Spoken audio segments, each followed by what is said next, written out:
Hello बच्चों, let's read this question. It says if the speed is constant then velocity must be constant. क्या ये बात सही है? देखो गाइस, स्पीड क्या होती है? स्पीड एक स्केलर क्वांटिटी होती है. स्पीड क्या होती है? एक स्केलर क्वांटिटी है. स्केलर मतलब जिसमें सिर्फ मैग्नीट्यूड होता है.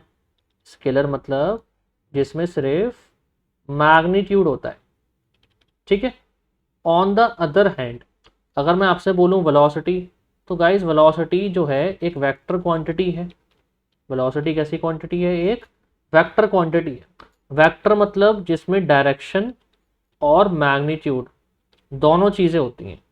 वेक्टर क्वांटिटी मतलब डायरेक्शन एंड मैग्नीट्यूड दोनों ही चीज़ें इसमें होती हैं. अब आपसे बोला है अगर स्पीड कांस्टेंट है, तो गाइस मेरी बात ध्यान से सुनो. अगर किसी बॉडी की स्पीड कांस्टेंट है, इसका मतलब क्या है कि उसका मैग्नीट्यूड कांस्टेंट है. स्पीड कांस्टेंट मतलब कि भाई मैग्नीट्यूड कांस्टेंट है. ठीक है.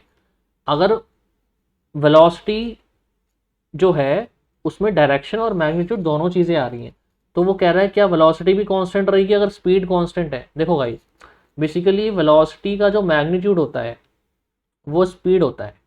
ये बात याद रखो. मैग्नीट्यूड ऑफ वेलोसिटी जो होता है वो स्पीड होता है. तो अगर स्पीड कांस्टेंट है मतलब मैग्नीट्यूड कांस्टेंट है, तो वेलोसिटी का मैग्नीट्यूड कांस्टेंट हो गया. अच्छा, लेकिन गाइस डायरेक्शन के बारे में तो हमें पता ही नहीं है. भाई वेलोसिटी चेंज हो सकती है कब? या तो उसका मैग्नीट्यूड चेंज कर दो या उसकी डायरेक्शन चेंज कर दो. मैग्नीट्यूड तो आपने भाई कांस्टेंट दे दिया क्वेश्चन में, लेकिन डायरेक्शन के बारे में तो पता नहीं है ना. हो सकता है डायरेक्शन चेंज हो रही हो, जैसे कि यूनिफॉर्म सर्कुलर मोशन में होता है. बॉडी का वेलोसिटी का मैग्नीट्यूड तो कांस्टेंट रहता है, लेकिन एट एवरी पॉइंट उसकी वेलोसिटी चेंज हो रही है क्योंकि उसकी डायरेक्शन चेंज हो रही है. एट एवरी पॉइंट वेलोसिटी की डायरेक्शन चेंज हो रही है. इसका मतलब स्पीड कांस्टेंट होने से ज़रूरी नहीं है वेलोसिटी भी कांस्टेंट हो, क्योंकि डायरेक्शन भी तो चेंज हो रही होती है ना. सर्कुलर मोशन का एग्जांपल ले सकते हैं हम. तो ये स्टेटमेंट फॉल्स है, ऐसा ज़रूरी नहीं है. ठीक है ना. It may be true but it is not always true. तो ये फॉल्स हो गया. Okay. So I hope you have understood it well. Good luck.